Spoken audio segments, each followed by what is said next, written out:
নমস্কার বন্ধুরা, social reflex YouTube চ্যানেলে আপনাদের আরও একবার অভিনন্দন জানাই। আজ আমার এই ভিডিওতে আপনারা পশ্চিমবাংলার যে 6টি বিধানসভা আসনের উপনির্বাচন সম্পন্ন হয়ে গেল তার পূর্ণাঙ্গ ফলাফল দেখতে পাবেন। বাংলার আকাশ বাতাস আরও একবার সবুজ ঝড়ে আন্দোলিত হলো। বঙ্গ বিজেপি জুটি শুভেন্দু এবং সুকান্ত আরও একবার তৃণমূল কংগ্রেসের কাছে পরাজয় স্বীকার করলেন। তৃণমূলের সর্বভারতীয় সাধারণ সম্পাদক অভিষেক ব্যানার্জি এবং তৃণমূল কংগ্রেসের সর্বময় নেত্রী মমতা ব্যানার্জির নেতৃত্বে তৃণমূল কংগ্রেস কোচবিহার থেকে কাকদ্বীপ আবার ঘাসফুলের ঝড় বইয়ে দিলেন বাংলার রাজনৈতিক ইতিহাসে। এই 6টি বিধানসভা আসনের উপনির্বাচনের পূর্ণাঙ্গ ফলাফল আমার এই ভিডিওতে দেখতে পাবেন আপনারা। এই 6টি যে বিধানসভা আসনের উপনির্বাচন সম্পন্ন হলো তার মধ্যে উত্তরবঙ্গে 2টি বিধানসভা আসন সিতাই এবং মাদারিহাট এবং দক্ষিণবঙ্গে 4টি বিধানসভা আসন। প্রথমে আসি সিতাই বিধানসভা উপনির্বাচনের কথায়। এখানে তৃণমূল কংগ্রেস 1,65,984টি ভোট লাভ করেছে। অপরদিকে প্রধান প্রতিদ্বন্দ্বী বিজেপি 35,000-এর সামান্য বেশি কিছু ভোট পেয়েছে এবং প্রান্তিক শক্তিতে পরিণত হওয়া জাতীয় কংগ্রেস 9,177 এবং all India forward block 3,319 vote পেয়েছে। কংগ্রেস এবং ফরওয়ার্ড ব্লক দু দলেরই জামানত বাজেয়াপ্ত হয়েছে সিতাই বিধানসভা আসনে। সিতাই বিধানসভা আসনে তৃণমূল কংগ্রেস 1,30,000-এরও বেশি ভোটে একটা বিশাল মার্জিনে বিজেপি প্রার্থীকে পরাজিত করে আসনটি নিজেদের দখলে রাখতে সক্ষম হয়েছে। এবার উত্তরবঙ্গের আরেকটি বিধানসভা আসন মাদারিহাটের উপনির্বাচন ছিল। এই মাদারিহাট বিগত বিধানসভা নির্বাচনে বিজেপির হাতে ছিল। এখানে তৃণমূল কংগ্রেস 79,000 ভোট পেয়েছে। এখানে তৃতীয় স্থানে আছে নির্দল 5,061 ভোট পেয়েছে এবং বামফ্রন্ট সমর্থিত আরএসপি প্রার্থী 3,412টি ভোট পেয়েছে এবং উভয় দলেরই জামানত বাজেয়াপ্ত হয়েছে। তৃণমূল কংগ্রেস এবং বিজেপির মধ্যে মুখোমুখি লড়াইয়ে তৃণমূল কংগ্রেস 28,168 ভোটে বিজেপি প্রার্থীকে পরাজিত করে এই আসনটি প্রথমবারের জন্য জয়লাভ করতে সক্ষম হয়েছে। এবার নৈহাটি বিধানসভার উপনির্বাচনে তৃণমূল কংগ্রেস 78,772টি ভোট পেয়েছে। প্রধান প্রতিদ্বন্দ্বী বিজেপি 29,495টি ভোট পেয়েছে।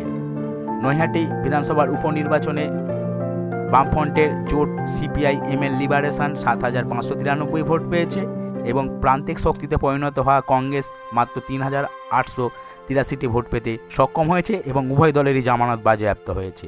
নৈহাটি বিধানসভা উপনির্বাচনে বিজেপি তৃণমূল কংগ্রেসের মুখোমুখি লড়াইয়ে তৃণমূল কংগ্রেস প্রায় 50,000 ভোটের বিশাল ব্যবধানে বিজেপিকে পরাজিত করে এই আসনটি নিজেদের দখলে রাখতে সক্ষম হয়েছে। এবার হাড়োয়া বিধানসভা উপনির্বাচনের কথায় আসি। এখানে তৃণমূল কংগ্রেস 1,57,072টি ভোট পেয়েছে। প্রধান প্রতিদ্বন্দ্বী ইন্ডিয়া সেকুলার ফ্রন্ট বা আইএসএফ 25,684টি ভোট লাভ করেছে। বিজেপি প্রার্থী এখানে তৃতীয় স্থানে ছিল, তারা 13,570টি ভোট পেয়েছে এবং কংগ্রেস মাত্র 3,765টি ভোট পেয়েছে।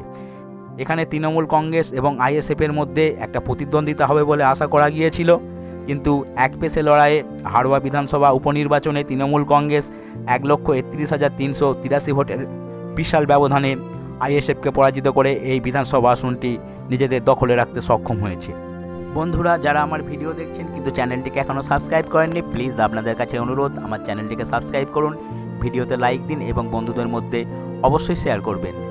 এবার আসি মেদিনীপুর বিধানসভা উপনির্বাচনের কথায়। এখানে তৃণমূল কংগ্রেস 1,15,104টি ভোট লাভ করেছে। বিজেপি প্রার্থীর প্রাপ্ত ভোট 81,108।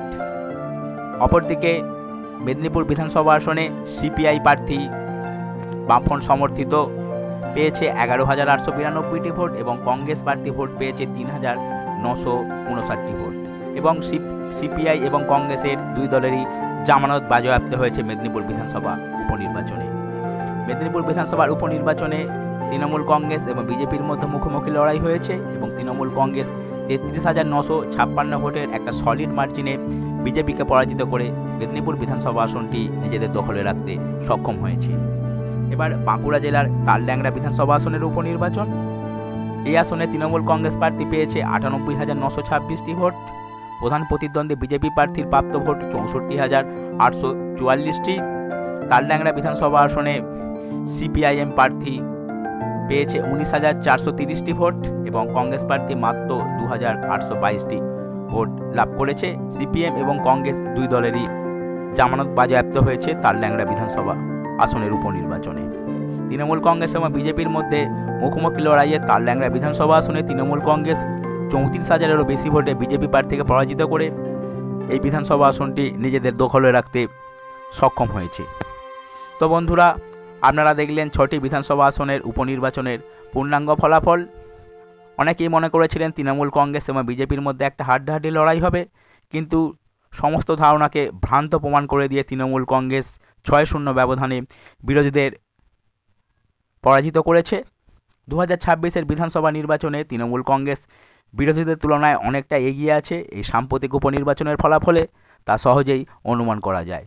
তো বন্ধুরা, ভিডিওটি যদি আপনাদের কাছে আকর্ষণীয় মনে হয় প্লিজ আমার চ্যানেলটিকে সাবস্ক্রাইব করুন, ভিডিওতে লাইক দিন এবং অবশ্যই শেয়ার করুন। ভিডিওটি দেখার জন্য আপনাদের অনেক অনেক ধন্যবাদ।